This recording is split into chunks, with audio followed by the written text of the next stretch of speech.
Hello and welcome back to the Acting Coach Network podcast. I'm Savannah, acting coach, theatre school founder, mum, and your go-to guide for building a business that brings in joy and income without the burnout.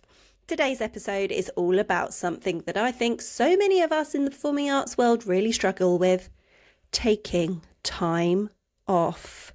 Yes, pressing pause, logging out, stepping away, and actually resting. If you're someone who finds it really hard to take a proper break or who feels guilty the minute you start enjoying your time off, first of all, I was that person. I'm a little bit better at it now, but I have been there. Today, I want to unpack why this happens, what to do about it, and how you can take some time off without sacrificing your business or your sanity. So let's go. So why is it so hard to take time off? Let's start with the elephant in the room. Why does taking time off feel so hard? Especially in the performing arts world. I think we carry this unspoken badge of honour around being busy. Like, if we're not constantly teaching, replying to emails, rehearsing, coaching, prepping, then maybe we're slacking, maybe we're lazy, maybe we're not committed enough, or maybe we'll fall behind. And for those of us who are running schools, coaching businesses, or juggling multiple creative roles, that guilt can be so real. I've definitely felt like time off was lazy, irresponsible, or that I would miss an opportunity. Full disclaimer, massive FOMO person here. I really suffer from it. And I always think that I'm going to be missing something. I always felt like I had to earn my rest as well. But here's the truth. Rest isn't something you earn, it's something you need. And actually, when you rest, you run your business so much better. So what's really going on? Hello, burnout. What's the song? Hello, burnout, my old friend. It's real, friends. It really is. I know it's a word now that gets tossed around a lot, but I'm seeing it more and more, not just in myself, but in my team. Some of my wonderful coaches are working for me and for other companies because they're freelancers and they're working actors. So add in the emotional energy it takes to teach, mentor, and hold space for students, and no wonder we're all hitting a wall. If we don't stop and recharge, we don't just feel tired, we start resenting our work, we get snappy, uninspired, overwhelmed. The list goes on. We all feel it.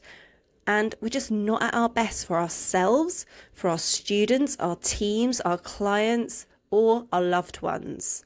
So that is something that has to change. So how do we take time off without the guilt? Let's get practical. Here's what I recommend and what I'm doing myself over the summer holidays. Step 1, set realistic expectations. So for me, I will be working 3 days a week for this month, and I have been, and then hoping to cut that down next month before I go away. I will not be working when I'm abroad with my family, full stop. I will not be working when I am with my family in this country either. And when I say I'm going to be working those 3 days, not full days, in and out, bits and pieces. So think about what would work for you. Maybe it's the full 6 weeks off. Maybe it's just a couple of weeks. Decide what feels good and stick to it. Then plan your re-entry. Know the exact day you are coming back to work, and even better, schedule that day. What are you doing? What's the priority? That way, your brain doesn't spiral into "I'll forget everything" mode. Whilst you're off, automate your systems. Make sure your systems are doing the heavy lifting while you're away. Auto replies, redirecting people to FAQs or resources, giving people clear next steps. They all make a huge difference. And of course, if you have someone that is helping you like a VA, then they need to be doing maybe some additional hours whilst you are off. And also, let's not forget, most people are also taking time off during the break. Communications naturally slow down. You're not the only one taking a step back. But can I also just point out that you are entitled to take time off in the year whenever you please? The other downfall I think we have as acting coaches and theatre school owners who mainly work term time to coincide with the schools is that we think we can only take time off in the school holidays. That is not the case. Time off won't break your business, can I just say? Let's bust some myths, shall we? Everything will fall apart if I step away. Oh my gosh, that used to be me. Actually, no. If you've got systems and support, even basic ones, your business can keep ticking over nicely. I'll lose clients or students. I also used to think this one. If someone disappears because you took a short break, they're probably not your ideal client anyway, and people who value you will respect your boundaries. And that's what I mean about you are allowed to take time off whenever you please. We are obviously approaching the summer holidays, so I am mainly talking about the summer months, but I just want to make it clear that it is your business and you can do what you like. Now, the next one I think is a really big one. I can't afford to take time off.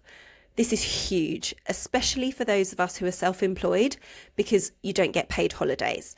But that's why creating multiple income streams, passive products, and smart systems is key, and charging the right amount for your services.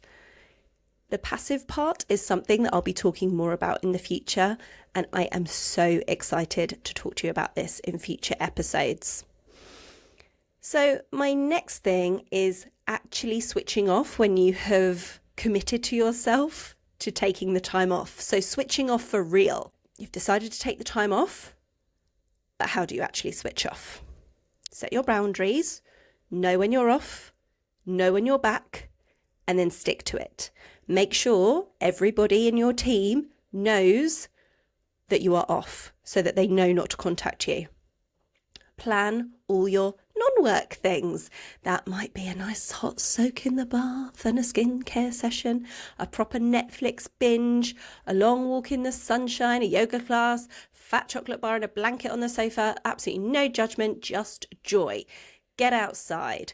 I mean, as coaches, we spend a lot of our time inside, whether we're in studios or behind screens.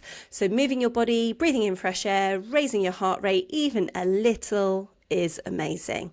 That's not just exercise, it's therapy, isn't it? We all know this, but we actually need to put it into practice if we aren't already.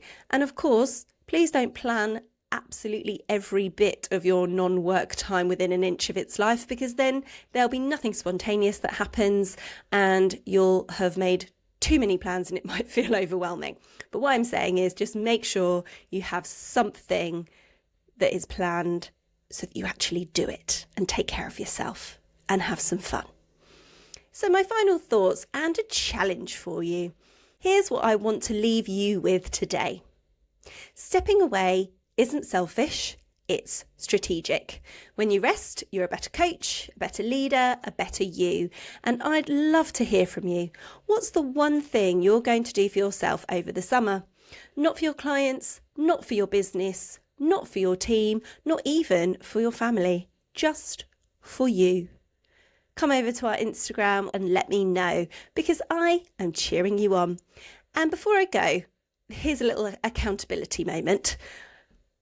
Next month, I'm going to Australia for 3 weeks. I'm going to be away for the beginning of term. Total time off. I'm saying it out loud now because this is how you hold yourself accountable, or it's definitely how I do. And I want you to know that I'm doing my best to practice what I preach. I have never been away for the start of a term before, especially the brand new academic year.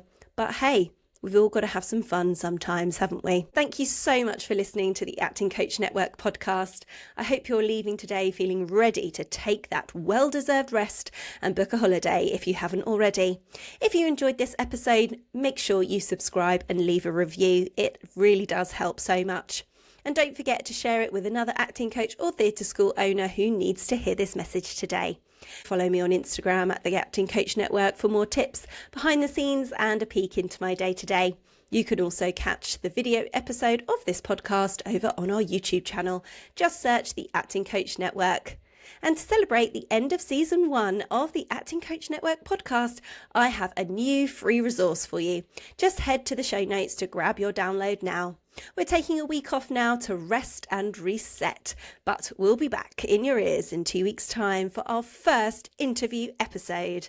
Head over to Instagram to catch some teasers of who is joining me for episode 1 of season 2. So excited. Until next time, take care of yourself. You deserve it.